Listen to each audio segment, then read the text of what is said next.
was a good night. It's always good to get your first one at home in front of a great crowd. So once again, I'll probably say this often, we're so grateful for our fans and Hoosier Nation that comes out to support us and create such a great environment. I think for both teams. I get a lot of compliments on the energy in the building, and it has a lot to do with the people inside of it. And so we're really grateful for our fans. Again, I thought we got off to a fast start, which we wanted to. I thought our defense was slow at first, but then it started to pick up. And it was just, I guess us just challenging our group to really, sit down and guard the ball better. I thought that happened. I thought Yarden was special in the first half, just with her playmaking and really just sharing the ball. I thought Lexi came in and gave us great minutes. I thought Bo came in, and made some really nice plays as well. Mac was once again really good in low minutes, and so that's exciting for us. We can manage her minutes, as you guys know what we're trying to do. You look at the stat sheet. There's not a lot that you can pick at. Certainly, the one thing I'm going to pick at is the free throws. And as I said to them, when they congratulated me on my 400th win, I said, so we get to shoot 400 free throws tomorrow. So that's what they get. Questions for Coach? Yeah, Lexus said you didn't even talk about how this was your 400th win today. What are your emotions like with this milestone? Well, I just found out yesterday that I was that close on our other media call. So stuff that I don't pay attention to. It's the only focus I had was this being our opener and it being Eastern Illinois and us getting off to a good start. But also, I was very, very disappointed with the way we've been defending and guarding. That, like you said, that happened against Northwood, but it's also been happening early inside of practice when we play our scout guys, when we had our close scrimmage. Really, really just had to emphasize the last probably 8 or 9 days and just remind them how much better we have to be on that side of the ball. So really that was my focus. But again, it's great. The milestone. Hopefully there's more in the future, and it just I think reminds me of all the great stops that I've been at and all the great players and that I've had the opportunity to coach, and certainly my staff is always instrumental in helping with every one of those. And so it's not possible without both of those people. And so I'm glad I could do it, and I'm glad, I appreciate that our team got me to the finish line tonight, and now we can move forward and look forward to playing a really, really good Stanford team. Coach, Yarden was just in here, and obviously she played really well tonight. At the end of her talking to us, she showed us a wristband she was wearing tonight, right, with the Israeli hostages, and just obviously you've talked before about how she kind of feels practice is kind of an escape for Sure. her and a way to kind of block it out, but that's got to be really hard with everything going on. Just how much have you seen her kind of been able to compartmentalize everything that's been happening, That's and exactly. how has she been able to improve as a player while all that's going on? She's, I can't overstate it. She's such a special person, in the fact that sometimes we forget that she's young, right? I would forget a lot last year that she's just a freshman. And then, you keep thinking that she's just a sophomore and she's out here making big time plays the way she did tonight, and just how she handled herself. But what's more impressive and most impressive is how she handles herself off the floor, just the maturity that she has. She is, caught up with especially paying attention to the news and what's going on. And it's hard. It's easy for me to say, don't stay up and watch the news, but it's so hard for her because she is obviously worried. She's worried about her family, her sister, her brother, and certainly all of her friends that are over there. And so our charge has just been to support her in every way we can. And I do think she feels super supported, not just by her teammates and our staff, but also by Scott and Maddie and the entire university. And I think that's what we wanted to, make sure we were providing her with, was love and support. None of us can put ourselves in her shoes, but what we can do is continue to remind her that, we're here for her. And the great thing about Ruthie, her mother, is that she does stay in contact. So I know Yarden speaks with them all the time, but, she sends us an email about once a week telling us how things are and making sure that Yarden is in a good place. So, but she's super impressive. There's no question in terms of how she's been handling this. Terry, at risk of asking a stupid question, watching Mackenzie Holmes tonight, the thought occurred to me: has she faced a trap that she's never seen before? Because it seems like no matter they trapped on the catch and they may have changed their angle of attack a few times, but immediately it was like, boom, nope, I know how to beat this. Well, it's not a dumb question. It's something that we know that, is coming, and it's something that we rep every day, and whether it's coming from the high side, whether it's coming from the low side, we're really lucky because we have a great male practice squad that, they're athletic, they're physical, they're quick, and we put her in scenarios every day, regardless of what we're running. We call it pounding the post. The ball's going to go inside to Mac, and then she's going to get a double from somewhere on the floor. It's not always the same person, and so we've tried to be creative in creating just some different kind of scenarios that Mac has to be able to read out of. We have to do a better job of cutting away from the ball, and that's usually the person that is going to double. That's the guy that you want to cut backside. We're still trying to get better at recognizing that because sometimes we're guilty of just standing and watching Mackenzie.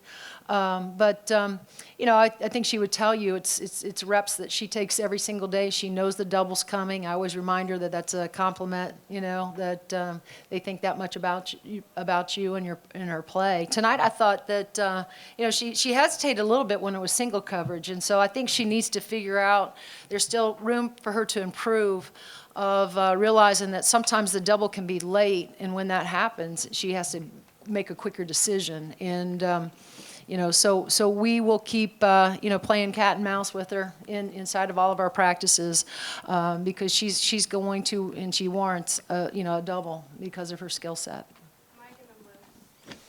Based on what you were saying about the defensively, so is the thing that that stands out for you this one maybe is that 7-minute stretch where you held them without a field goal in the third quarter? Is that something that, despite all the impressive numbers, performances, that's what you liked maybe the most? Yeah, the thing that I'm disappointed with is that, there was, I think it was about a little over 4 minutes to go, and I think they had 32 points, and so I gave them a new defensive goal. The defensive goal today overall was to keep them under 60, and we were clearly, going to achieve that. And so that second crew that I had in, I changed the defensive goal to hold them to 42 instead, and so we missed it by the one, late bucket. And but other than that, I thought, we got better as the game went on. It seemed like, we were trading baskets there for the first couple minutes of the game. And then, Sarah picked up her second foul. We put Lexi. The great thing about Lexi is that she can come in and she can change the rhythm of the game because she's going to pick you up full court. She's going to, provide ball pressure. And then she's a great athlete in the half court as well, being able to keep people in front of her. And so I thought, when Sarah had to come to the bench, we got to make sure that Sarah continues to improve on that side of the ball, and she knows that. She was disappointed in not only just fouling, but, just giving up some direct drives to the bucket as well. But I thought that we started, trying to figure some things out. I thought our intensity picked up as well. As the game went on, and that was good to see. When did you hand down the modified call? The what? The modified call. Yeah, it was about 4, that was the last time out, so what, the media timeout, so whatever that was on the clock, 4 something, yeah, something like that. Yeah, that's with, that crew that was in, I said, this is the deal, you got about 4 minutes, it was a little over 4 minutes, to not give up 10 points, So, they did a decent job, we put them at the free throw line, I think the kid, got to had an and one maybe, or got to the free throw line, and and I thought Ariel came in and she provided some good minutes for us. We're gonna need Ariel. We're gonna need her at some point. That big body to come in and give us good minutes. And so we're trying to get her a little bit more time right now. Terry, when you look at this Stanford team you have coming up on Sunday, they're one of the tallest front courts in the country. How do you prepare to go against size like that? Well, again, I've watched a little bit of them. I haven't, really started. I'll start that tonight. But, I think you don't change who we are. We got to really try to get out in transition. You got to take advantage of being able to shoot the ball outside the arc and hope that you're having a good shooting night. We still obviously have a tremendous amount of confidence in Mackenzie because she is going to still continue to draw a lot of coverage. But I think for us, it's not going to really be about Cameron Brink and the Mackenzie Holmes matchup. It's going to be about the matchups of the other 4 there on the floor. I think, we did this a year ago when we went into Tennessee. You got to make sure you go in with a tremendous amount of confidence, and that's how we played down there. And so I think our kids are looking at it as a great challenge, I think their experience will help us, once we get over there.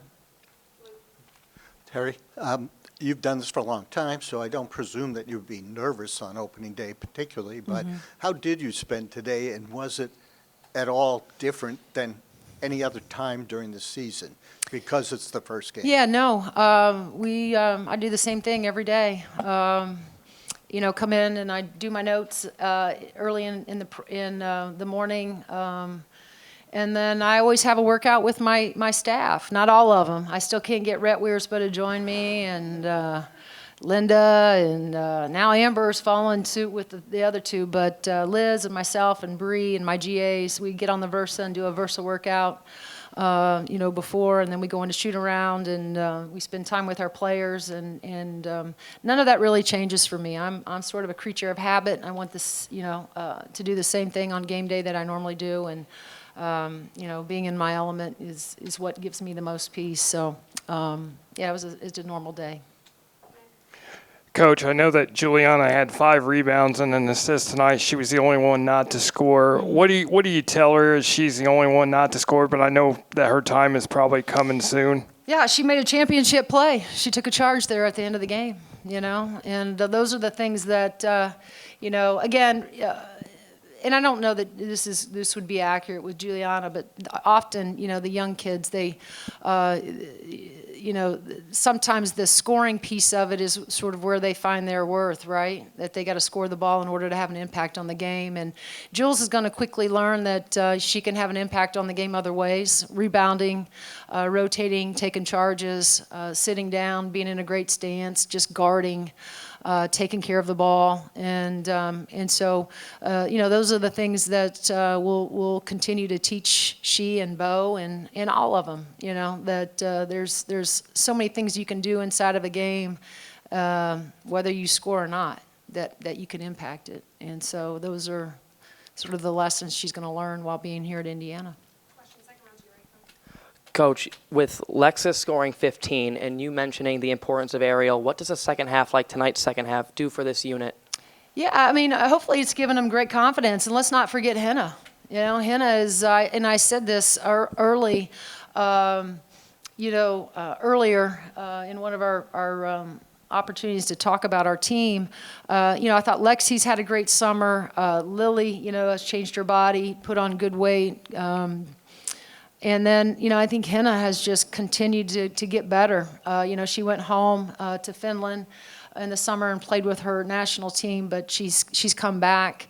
Has really worked hard with Amber on the floor outside of practice, and I think she's just right before our eyes is gaining a lot of confidence, and so we need her. I thought she did a great job defensively, and again, if she scores a few buckets, that's great, but what she gives us is a sturdy defender. She's strong, she understands angles, she understands what our strategy, what we're trying to do and take away when we're game planning and prepping. She's smart, and so that's what you want. They need to get real experience, and you remind them when you're in timeouts, like, you're not playing the scoreboard. We're playing. These are minutes. These are really, really important minutes that you guys are getting right now. And so, the encouragement is to take advantage of these minutes. And I thought that we had some moments, but I thought for the most part they didn't handle themselves well against Northwood. I thought they handled themselves better tonight in the second half. Hi, Terry. Hi. Even though you might have not been as focused on sort of the landmark of 400 wins, did any of your assistants or family bring it to your attention? And No. Not Not at all. really. No, they know better, right? I mean, we don't talk about that. So it's Eastern Illinois was the focus, and like I said, I didn't know until yesterday that that's where we were at. So those are not things that I focus on. To go off of that, does the 400 wins mean anything to you, and what was the congratulations like from the players after the game?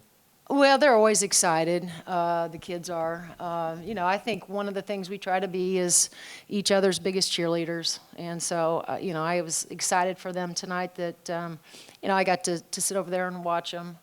And again, it's always special when you can do it with, a group that you feel close to, and they're great kids. And so, again, I hope there's more, down the road. I hope this is just one of the things that we can check off and move forward. But we got a long season ahead of us, and right now all I'm thinking about is how I can help this group get ready for a really good Stanford team.